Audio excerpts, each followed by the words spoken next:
भ्राता जी, ये जो महावाक्य है परमात्मा का कि काम, क्रोध और लोभ नर्क के द्वार हैं, किस प्रकार ये नर्क के द्वार हैं? हाँ, वास्तव में देखिए, आज बहुत सारे केस, एक उदाहरण ले लें, जी।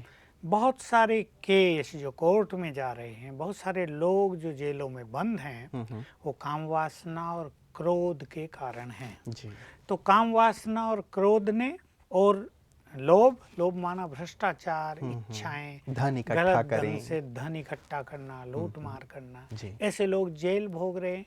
तो एक जीवन जो सुख में था वो जेल में हो गया ना, तो एक तरह से उनको नर्क मिल गया। नरकीय। और एक विशेष बात तो ये कि बहुत ज़्यादा लोग, या कहूँ कि 90% से ज़्यादा लोग ये मान बैठे हैं कि क्रोध के बिना काम नहीं चलता, ये नेचुरल हमारी एक इमोशन है। इस विषय में आप क्या कहें? देखिए, 90% लोगों की बात आपने ठीक की, और 90% परिवारों में क्रोध की अग्नि जलती है। जी। अब वो सोच सकते हैं कि हमारे घर में क्रोध ही क्रोध रहता है, तो क्या ये अच्छा है? क्रोध से न प्रेम रहता है, एक दूसरे के प्रति गलत शब्द बोले जाते हैं, नफरत रहती है, घर के वातावरण में भी अशांति छाई रहती है। प्यार में बहुत शक्ति है। तो बिल्कुल। लोगों ने जो मान लिया कि क्रोध के बिना काम नहीं चलेगा, मानना ये चाहिए कि क्रोध से काम नहीं चलेगा। क्रोध काम को बिगाड़ने वाला है, जी। क्रोध सब कुछ नष्ट कर देने वाला है। क्रोध ने घर उजाड़ दिए हैं, क्रोध ने किसी को डाकू बना दिया, किसी को चोर बना दिया, किसी को भ्रष्ट कर दिया है, कोई गलत काम कर, बीमार कर दिया है बहुतों को इस क्रोध ने। तो वास्तव में क्रोध तो मनुष्य का शत्रु ही है, और जब तक हम इसे अपना शत्रु नहीं मानेंगे, तब तक हम इसे विदाई भी नहीं देंगे, अपने घर में बैठाए रखेंगे, और घर घर में इसके कारण अशांति हो रही है। तो वास्तव में ये बुरी चीज़ है, और मनुष्य को संकल्प रख ही लेना चाहिए कि हमें तो अपने घर में प्रेम, खुशी, शांति ये सब फैलानी है। ऐसे कुछ घर मुझे मिलते हैं, मैं उनके घर में जाता हूँ, मैं पूछता हूँ घर में सुख शांति है, बहुत उनके शब्दों से ही लगता है कि हमारे घर में सब कुछ सुंदर है। 3 बच्चे हैं, स्त्री पुरुष हैं, बुजुर्ग माँ बाप भी हैं, सब मिलके रहते हैं, एक दूसरे से प्यार करते हैं, जैसे उस घर में ही स्वर्ग है। बिल्कुल वो स्वर्ग हो गया। और जिस घर में क्रोध की अग्नि जलती हो, जहाँ मारपीट होती रहती हो, एक दूसरे पे शाउटिंग होती रहती हो, देखो जब क्रोध के वश हुआ व्यक्ति घर से बाहर जाएगा, या जिस पर क्रोध किया गया वो बुरे वचन सुन के घर से बाहर गया, तो कैसी मनोस्थिति रहती है? वो अपने ऑफिस में जाएगा, ऑफिस में साथी होंगे उसका मूड ऑफ होगा, पहले से ही काम करने को मन नहीं करेगा। बैंक में है वो, ग्राहक आ रहे, उनसे भी बुरा व्यवहार करेगा।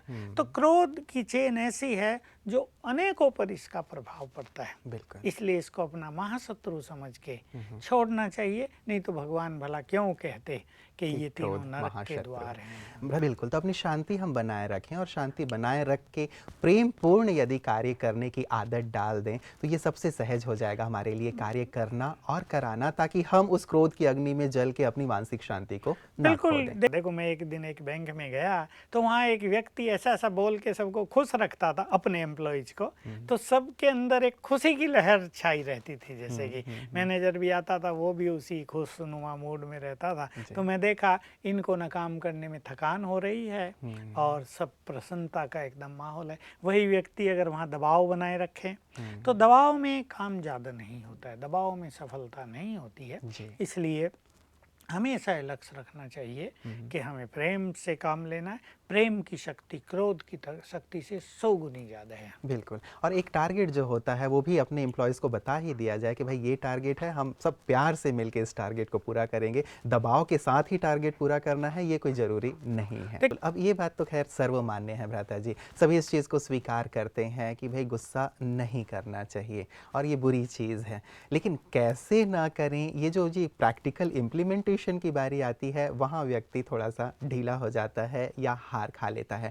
क्या किया जाए? क्या स्पिरिचुअल प्रैक्टिसेस हो सकती हैं? गुस्सा आए ही ना, या आ जाए तो कैसे उसे कंट्रोल किया जाए? कुछ स्पिरिचुअल प्रैक्टिसेस। हाँ, बहुत लोग ये बात कहते हैं जी। ऐसी अवेयरनेस उन्हें है कि हम गुस्सा नहीं करेंगे। उन्हें इनके नुकसानों का पता है, और वो ये भी जानते हैं कि गुस्सा करने से उनके शब्द कैसे विषैले हो जाते हैं। फिर वो पछताते हैं, रोज़ प्रतिज्ञा करते हैं कि कल हम ये काम नहीं करेंगे, लेकिन फिर हो जाता है। हमने कई सन्यासी महात्मा भी देखे कई प्रसिद्ध सन्यासी भी हुए जिनको बहुत गुस्सा आता था। दुर्वासा ऋषि तो बहुत दुर्वासा प्रसिद्ध ऋषि हैं। तो प्रसिद्ध हैं। अरे स्वयं विवेकानंद जो युग पुरुष हुए, जब वो बच्चे थे, नरेंद्र नाम था उनका, जी। उनको बड़ा गुस्सा आता था। माँ क्या करती थी, एक बाल्टी पानी भर के उनके ऊपर डाल देती थी। छोटा बच्चा था, वो ध्यान में बैठ जाता था चुपचाप, फिर शांत मन से। तो लोगों को गुस्सा तो आता है, जी। वही कामनाएं क्रोध को जन्म देती हैं। परंतु देखिए, इसमें हमने ये देखा, मैंने भी बहुत अच्छी इस पर प्रैक्टिस की और कुछ अभ्यास किए, वही मैं अपने दर्शकों के सामने रखना चाहूँगा। प्रारंभ में जब मैं आया समर्पित होकर इधर, अब से 45 साल पहले, तो मैंने पाया मुझे गुस्सा बहुत तो नहीं आता था, पर कहीं कहीं अगर जरा सा आ जाए तो मैंने क्या पाया कि लंबे समय तक एकाग्रता नष्ट हो जाती थी। जैसे मन खिन्नता से भर जाता था और हम योग लगाना चाहें, मेडिटेशन करना चाहें, एकाग्रता होती ही नहीं थी। जी। दूसरा एक अनुभव में चीज़ आई कि थोड़ा सा भी किसी से कहा सुनी हो गई तो मुख से जो गलत शब्द बोलते थे, फिर पश्चाताप होता था और फिर इच्छा होती थी भाई उसको किसी तरह से अब प्यार दें, कन्विंस करें, अपनापन दें, बहुत बड़ी गलती हो गई हमसे। तो इन दो चीज़ों के कारण मैंने संकल्प किया कि नहीं, मुझे इसका क्रोध का पूरी तरह शमन करना है। तो एक चीज़ मैंने नोट की कि मनुष्य जब क्रोध होता है ना, उसका एक कारण होता है कि वो बहस करता है। उसने ये कहा, हमने ये कहा, फिर उसने ये कहा, फिर हमने और फोर्स से कहा, और क्रोध को जन्म मिल जाता है। तो मैंने अपने जीवन का एक छोटा सा अच्छा नियम बनाया कि बहस नहीं करनी है। कोई कुछ कहे, ओके भाई ठीक है, चाहे हमारी गलती नहीं भी है, क्योंकि लोग ये सोचते हैं कि तुम्हारी गलती नहीं और तुमने यस कह दिया तो लोग तो हावी रहेंगे तुम पे कि तुम तो ऐसी गलती करते हैं। लेकिन मैं देखता था कि सत्य तो सत्य ही है। उस क्षण को अवॉइड करने के लिए, उस क्षण को पास कर देने के लिए हमें अपने को शांत कर लेना चाहिए। मैं ये करता था, तो बहस नहीं। तो देखा कि फिर वो बात खत्म हो जाती थी और अपनी सत्य बात जो है वो कहनी है तो थोड़ा बाद में। मैंने एक बहुत अच्छी प्रैक्टिस की थी अपने जीवन में उन दिनों में, अब से 40 साल पहले की बात होगी। मैंने लक्ष्य रख लिया नो रिएक्शन। मनुष्य इमीडिएट रिएक्ट करता है, इसके कारण उसका गुस्सा बढ़ जाता है। हमारे दर्शक भी भ्राता जी यही करें, जिनको गुस्सा आ रहा है अच्छी तरह ऑब्जर्व करें, देखें कि किस कारण से गुस्सा आ रहा है और उसके स्थान पे कुछ अच्छे विचार रखें। और साथ ही जैसे आपने गहन तपस्या भी की, योग किया, तो हमारे दर्शकों के लिए आप क्या सजेस्ट करेंगे? क्या इसके लिए वास्तव मेडिटेशन परम आवश्यक है? कहाँ क्रोध की मार्जिन है आने की, उसको ज्ञान की शक्ति से हटाएंगे। लेकिन मेडिटेशन बहुत आवश्यक है, क्योंकि हम अपने इमोशंस को, अपनी भावनाओं को तब तक कंट्रोल नहीं कर सकते जब तक हमारे पास ईश्वरीय शक्ति न हो। तो बहुत अच्छा अभ्यास, तो मैं अपने दर्शकों को ज़्यादा नहीं, इतना सजेस्ट करूँगा कि आधा घंटा रोज वो स्पेयर करें और विशेष योग अभ्यास करें अपने चित्त को शांत करने के लिए। और उसका तरीका यही अपनाएंगे, मैं आत्मा शांत स्वरूप हूँ और बाबा से, शांति के सागर से शांति की किरणें मुझे आ रही हैं। बाबा मतलब परमात्मा से जी, शांति की किरणें।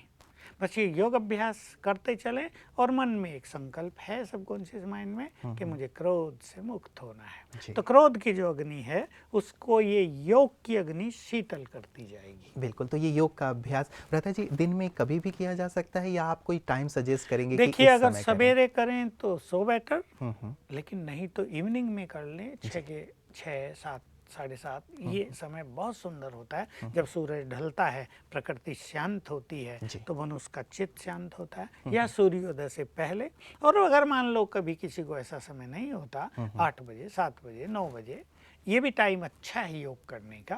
इसमें योग करे और एक लक्ष्य रख ले कि मुझे इस क्रोध की अग्नि को शांत करना है। जी भ्राता जी, ये तो बहुत सुंदर लक्ष्य हो गया, लेकिन एक बात और विशेष करके कि जब अचानक ये एक बार आवेग आ जाता है, कोई ऐसी घटना घट जाती है, हमने लक्ष्य तो बहुत अच्छा रखा हुआ है कि हमें ये नहीं करना है, लेकिन जब कोई ऐसी घटना आ गई और अचानक ये गुस्सा हमारे सामने आ गया, ऐसे में कैसे क्या किया जाए? ये परिस्थिति भी बहुतों के सामने आती है। ये गलत नहीं है, होता है ऐसा कि किसी ने काम ही ऐसा कर दिया कि अच्छे अच्छे मनुष्य को भी गुस्सा आ जाएगा। किसी ने कुछ लेकिन बहुत कड़वा बोल दिया। अब ही गांधी जी दिया। ने तो ये तो कह दिया था हाँ। कि कोई एक थप्पड़ मारे दूसरा गाल आगे कर दो, लेकिन ये प्रैक्टिकल नहीं हो नहीं, पाता है। कब तक करेंगे गाल आगे? उनका गाल तो लाल गाल हो लाल हो जाएंगे। जाएगा, फिर मुश्किल हो जाएगी सारी। इसलिए ऐसे में हमें एक तो लंबे काल का अभ्यास काम करेगा, और अगर ऐसे में क्रोध आ भी जाए तो हम ये लक्ष्य रखें कि हम उसे जल्दी से जल्दी कंट्रोल कर लें। ऐसा ना हो हम आपा खो बैठें और एक नई गलती हो जाए। एक ने तो गलती कर दी लेकिन दूसरा व्यक्ति बहुत गलती कर, जैसे होता है संसार में। और मैं अपने दर्शकों को कहूँगा वो अपने घर में लिख के रख लें, अपनी डायरी में लिख लें, तुम्हारा 1 सेकंड का क्रोध तुम्हारे उज्जवल भविष्य को नष्ट कर सकता है। तो ये जो हमारी इमोशंस हैं, जो भावनाएं कभी कभी हमें अति क्रोधित कर देती हैं, उसको ऐसी चीज़ें दबाएंगी और हम इतना ज़्यादा रिएक्ट न कर दें तुरंत कि हम कोई ऐसा काम कर बैठें कि जीवन भर हम पछताते ही रहें और जो कुछ हमें अच्छे काम करने थे उसका भी मौका हमें ना मिले। बिल्कुल, तो हम तुरंत रिएक्ट ना करें, थोड़ा समय लें। जिस आपने तो योग के बहुत सुंदर अभ्यास बताए ही हैं, यदि इन सभी अभ्यासों को करते हैं तो क्रोध पर निश्चित रूप से नियंत्रण प्राप्त किया जा सकता है। लता जी, आपका आज की तमाम जानकारियों के लिए बहुत बहुत शुक्रिया। मित्रों, क्रोध को किसी भी तरह से जायज़ नहीं ठहराया जा सकता। कांटा तो कांटा ही है, कहीं पे भी रहे चुभेगा और तकलीफ़ देगा, चुभेगा और कष्ट ही प्रदान करेगा, चाहे स्वयं को चाहे दूसरों को। इसलिए क्रोध को अपने जीवन से दूर करने का संकल्प अवश्य लें। आज बहुत सुंदर जानकारी भ्राता जी ने हमें दी है और हमारे ऋषि मुनियों ने भी इसके लिए बहुत तप किया है। यदि हम गहन तप नहीं भी करना चाहते तो भी कम से कम आधे घंटे इसके लिए अवश्य निकालें। और जब कभी भी मन में गुस्सा आए तो हम उल्टी गिनती गिनना शुरू कर लें या गहरी सांस ले लें, या उस परम सत्ता को जो शांति के सागर हैं उन्हें याद कर लें कि मेरे पिता शांति के सागर हैं, मैं भी शांत स्वरूप हूँ। तो ये सुंदर चिंतन भी मन को शांत करेगा और गुस्सा दूर होता चला जाएगा। आपका क्रोध दूर हो, आप शांत स्वरूप बन करके रहें। इन्हीं शुभकामनाओं के साथ दीजिए इजाज़त। नमस्कार।